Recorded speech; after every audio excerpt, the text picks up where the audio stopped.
Atenas vivem pros seus maridos, orgulho e raça de Atenas.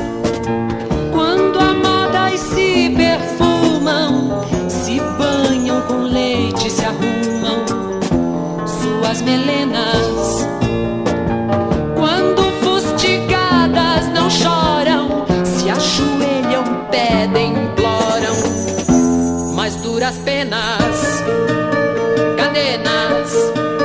Mirem-se no exemplo daquelas mulheres de Atenas. Guardam-se pros maridos poder e força de Atenas. Quando eles embarcam soldados, elas tecem longos bordados, 1040. E quando eles voltam sedentos, querem arrancar violentos carícias plenas, obscenas. Mirem-se no exemplo daquelas mulheres de Atenas.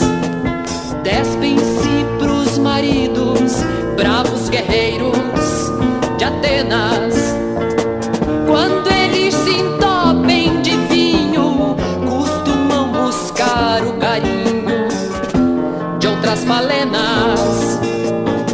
Mas no fim da noite, aos pedaços, quase sempre voltam pros braços de suas pequenas Helenas.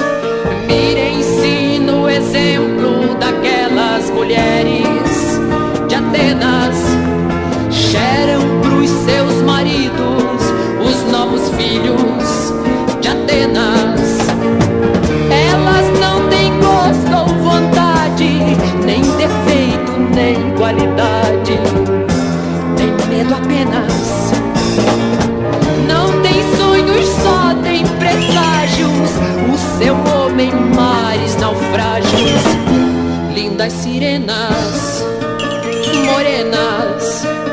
Mirem-se no exemplo daquelas mulheres de Atenas. Temem por seus maridos, heróis e amantes de Atenas. As jovens viúvas marcadas e as gestantes abandonadas não fazem cenas.